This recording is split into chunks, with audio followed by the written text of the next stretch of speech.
you're not that big of a deal. This is huge. It's a humbling experience, but a very freeing experience, because your ego will tell you the world revolves around who? You! Okay? Right now, you're watching this event through the eyes of who? You! Everyone here is experiencing this very differently, by the way. Everyone's in their little bubble where they are at the center and everything revolves around them. Like for you, everyone on this side, they are background characters to your movie. Right? You're like, oh yeah, thanks for filling in the other seats, background people. And same for you, all these people are background characters to your movie. Then there's the side characters, the two people next to you, and then there's you in the middle, the hero. Now the hero isn't necessarily the glorious hero. It could be the complete, sad, pathetic loser hero. But you are the main focus of attention, the main point of attention. Now from that, and you keep living your life through there, everything revolves around you, it's easy to fall into the trap that you assume that other people feel and think the same. Where you're like, well, I always think about me. Everyone else probably carrying out what the main character is doing over here too. Right? There might be a part of you that's like, hey, what if the background characters all start staring at me? Are they looking at the main character? What do they think of the main character? I hope you guys are catching what he's saying. This is like he's dropping gems on you here. Because you're so self-obsessed, you assume that other people are equally as obsessed with you. But you live in a world where everybody is self-obsessed, and therefore they're not really noticing you. Yeah. Like even here, like who here came out alone? Raise your hand. All right. Did you actually take the time to look at everyone's face here around you? Yes or no? Like do it now. Have a look around. Just have a look at everyone here. Take it in and notice like, wow, all these faces, they were just kind of background shadow characters, right? Even the person next to you. Look at the person next to you and start looking at all the little details, right? Like, did they shave? Did they shave well? Is there a little pimple or something? Or like, look at the details. You're so into your own ego. You're so in your own ego, you've probably never even looked at your own hands properly. This is a common thing they do in spiritual growth workshops, things like that. They get you to look at your hands. Try looking very, very, very closely at your hands. And just realize how much, like the hairs in your hands, the dots in your hands, you know, where the blood is more in than other parts, you know, whatever, right? Look at your actual hands. You've probably never even done that. That's a common, you know, in meditation retreats, they're like, look at your hands. You know, they do that. I do that in some of my courses too. So it's like, look at your actual hands.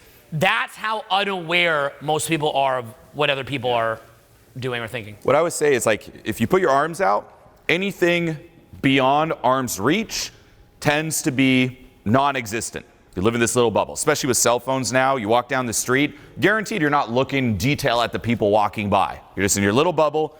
Anything that enters arm reach, I will notice, but it will be blurry. And that's where we live. It's like me, never looking in all the details and all the little things you care about. And I used to be like this, by the way. I used to be so extreme like this, where when I first started, say, going out and socializing, I was so paranoid that there'd be like a little wrinkle in my pants. I would iron my pants. Anyone here iron their pants? Like that was me. I would iron it, and I would not wear them till it was the final moment to leave the door, because I was afraid that if I wore them and I sat down, there'd be a little wrinkle, and that would be the end of me. Even like going on the train to like the next city where I'm like, oh, I'm gonna go say hi to people, I would not dare sit on the train. I'd be the only person standing up, because I was like, but the wrinkles, what if I say hi to someone and they look down and they see a little wrinkle? I just can't. They're gonna look at all the little details. No one notices. Guess what? I have a massive hole in my jeans right now, right in the crotch area. I doubt any of you noticed. Not even joking. It's actually quite massive. I have a huge ass fucking hole. Right? You just gotta air it out. It's just like, massive hole. It's like, doesn't matter. No one notices. That'll be the next media scandal. Like, look at what Julien Blanc said. Look. He has the hole in his crotch. Look at me. Like, he's never changed. It's like, look at the new techniques he preaches. Cut your jeans in the crotch. Right? No, but it's huge to take us in. It's like no one notices all those little details but you. And you can find this a little sad, like even on the bigger picture too, right? I remember when I moved to LA and I started getting some success, you know, started traveling and stuff, a big part of me was like, wow, I cannot wait till my friends in Switzerland see this on Facebook. And I remember posting like a crowd shot with me like on stage, and I'm like, oh, they're gonna get blown away. Holy, it's like the high school kid's fantasy of like, look at me now, look at me. Guess what? Couple comments, cool. And that's it. There's an element to it too that like, we live in the same physical world, but we live in different energetic realities. So for example, if Julien is having a lot of success with, say, something business-wise, right? And say that we have multiple people on our team. If he shows them the thing that he's doing to get success, if the person on our team has not reached an inner evolution to where they can even hear that, they can't even hear it. So for example, when I read Stephen Covey's 7 Habits of Highly Effective People, which is like, you know, a very, very important book to read, I can remember being shown that at age 22, and I thought it was stupid and boring. Stupid and boring. I read that again at age 30. I thought it was brilliant and necessary and fun, mostly fun. So it shows like you can't register something up to a certain point. Like for example, have any of you here ever seen the program I created called The Blueprint? And maybe you watch it and you watch it like a year later and you feel like you hadn't even seen it? You ever had that experience? Yeah, could anybody here explain that to the group like loudly? Like what it was like to see that a second time a year later or third year, like a year later? Yeah, go ahead. That voice, man. Loud. That voice. Loud, go loud. Yeah. I would have you narrate my bedtime stories. Yeah. Literally. Okay, Yeah. so there are some parts that when I'm watching it through the first time, I just kind of blur out and I only zone in on what I need for like that specific moment in my life, and then I'll watch it a year later, and then parts that I completely skipped over, I'll just zone in. I'm like, how did I not hear that the first time around? Yeah, and does it feel weird when that happens? Yeah. Yeah, I wanted to drill down on this, and thank you, by the way. I want to drill down on this. Yeah, thank you, bro. Because it really sort of speaks to Julien's point about how like people are not fully even aware of what's happening. Like they're like not only are they focused on themselves, not only are they maybe even hating on whatever awesome things that you're doing, so the things that you think that are even helping you might even just be making them zone you out even more, but they're also even in a different paradigm than you, so they may not even be able to see fully what's happening. And this is where, you know, like Julie and I for many years, we go out, and like I've seen Julie when he's younger, like not change his shirt for like a freaking month when he's younger, and literally it wouldn't even matter. And like I found that to be shocking. Like he got to the point where, because he kind of likes to self-troll, like he just more than a month. Yeah, like he likes to self-troll. Julien has like a pretty off-the-wall sense of humor, right? Like he's like a very extreme sense of humor, as we found out, right? So Julien just likes to push the envelope, but has a very like off-the-wall sense of humor. So one of the things that he found to be funny was when he didn't change his shirt for like how many months? I want to say close to 2. Close to 2 more. months, okay. Didn't change my underwear for over a week. Yeah. Because of his humor. So, it's a joke. It's a joke. Now, buy high-vibe communication. So, you know, like if I could surpass that, then it will work for you. And that's actually true. So basically with highvibe, you'll save a lot of money on laundry. Yeah, you won't need to. Yeah, but it really is like, I would watch him not wear not change a shirt for like, you know, over a month. Dude, it smelled so, one last side note. I would go over to our friend's place and I'd iron the shirt. So I would at least iron it, right? I wouldn't wash it, but I'd iron it. And it reached a point that it smelled so bad that when I'd iron it, the smell would just shoot through the whole room. And I was banned from ironing the shirt. They're like, you can come, but don't you dare iron that shirt. It smelled so bad. Yeah, and yet he'd go out and he would have tremendous success. And people were just utterly oblivious. And I mean, you'd watch him just in the venue, tons of success, doing his thing. Now again, this gets warped into, they tell you to not shower, they tell you to not, do the shirt thing. But it's not about that. It's just we're trying to show an extreme example that the things that you think are going to hold you back will not. And people are in their own world, and largely what they feel is the emotions coming from you. They're in their own world. So for example, like, just try to show what this feels like. If I'm up here on stage, so try to imagine like I'm up here on stage, Julien's up here on stage, right? And so you're in the crowd. And so I don't know if you've ever maybe had the thought, like, what would it be like to be the person on stage? You ever have that thought? Like, what's that like? Like, what's it like for Owen or Julien to be on stage? And the best way that I put it to you is very meditative. We'll be up here, and when we're at our best, we're not thinking about ourselves at all. So what we do is you take back, you reclaim all that mental bandwidth, you pull it back.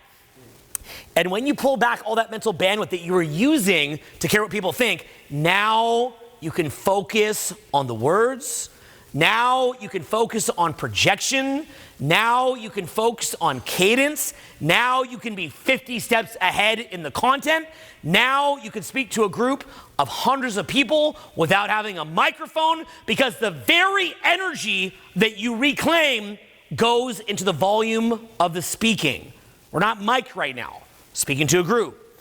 And so that ability to speak without a microphone, free associatively, nothing planned, focus on cadence, that comes when you realize that what you are all feeling in here is the general energy, the feelings, the vibe.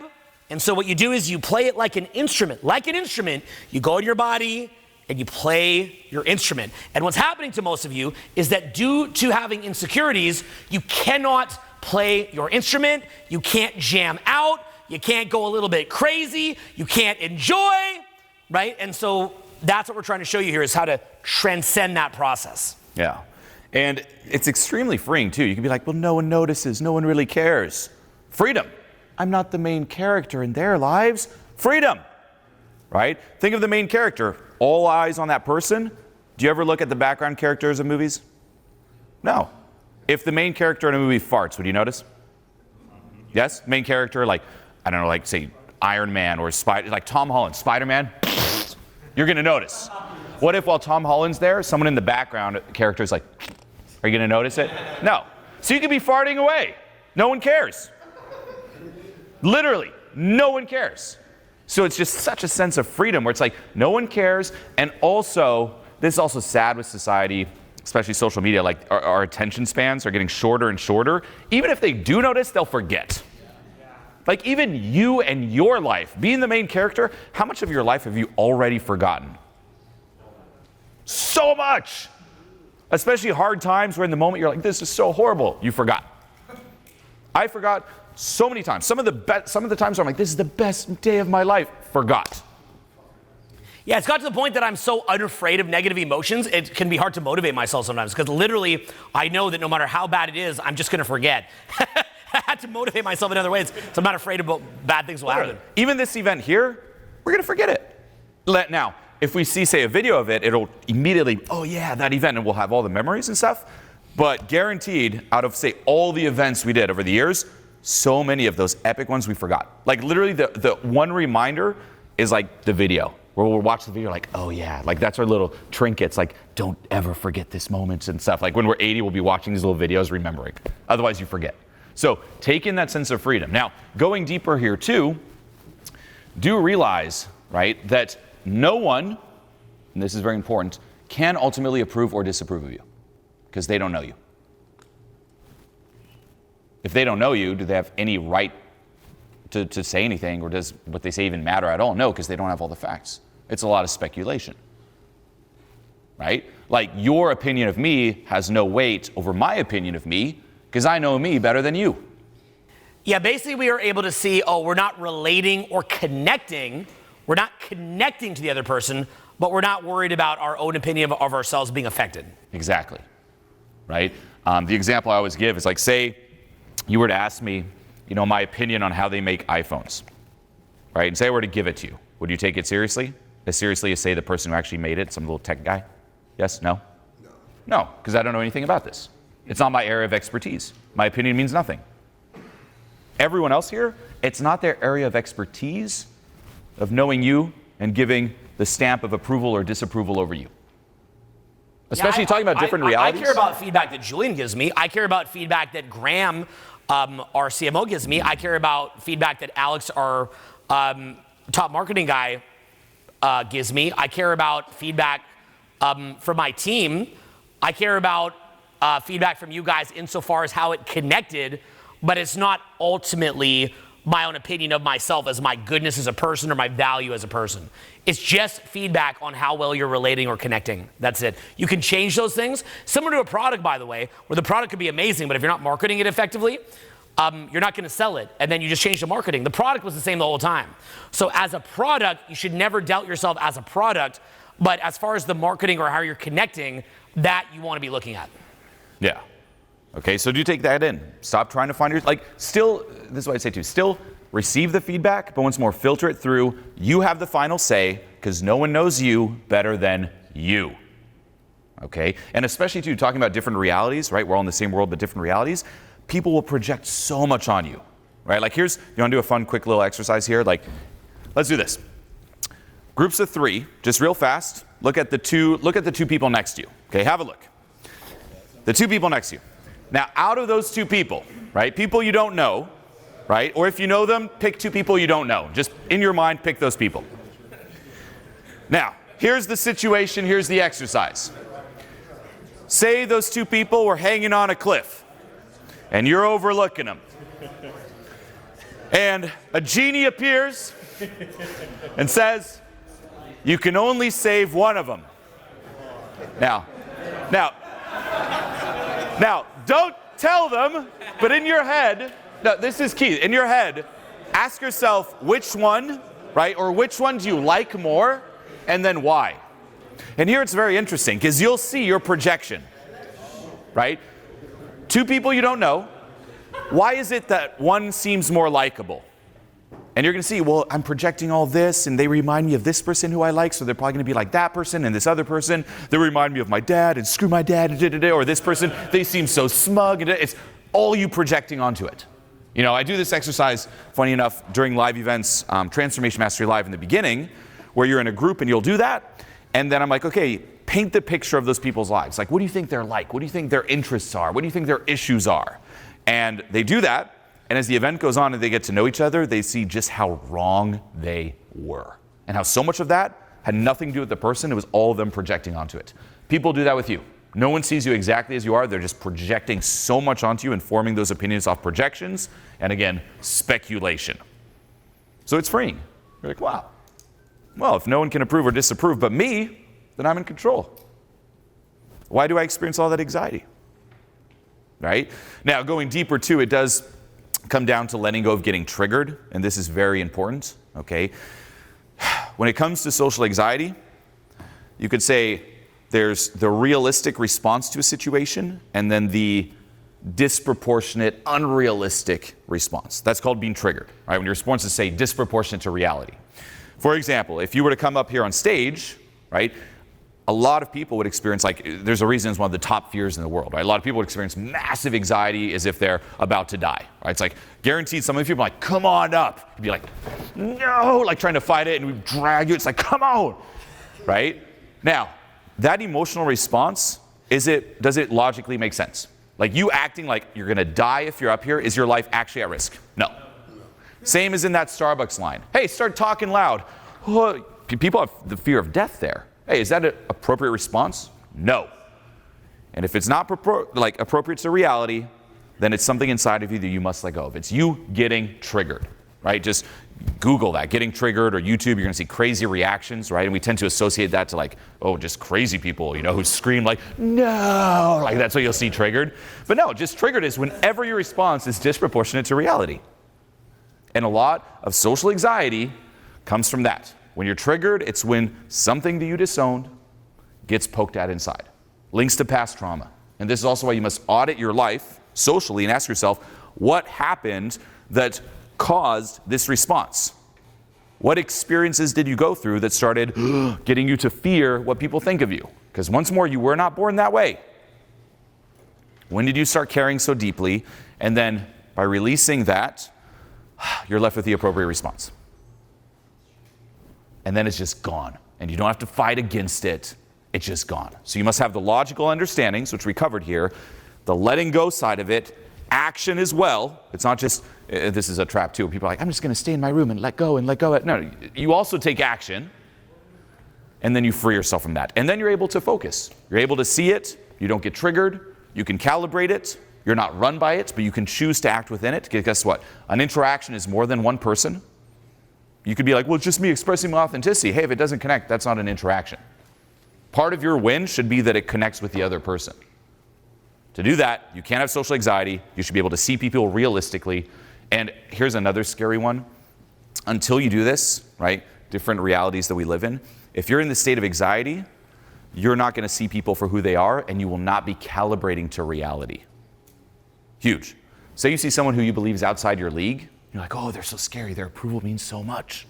You're actually going to distort reality and perhaps zone in on scary features or project on like, they seem really mean.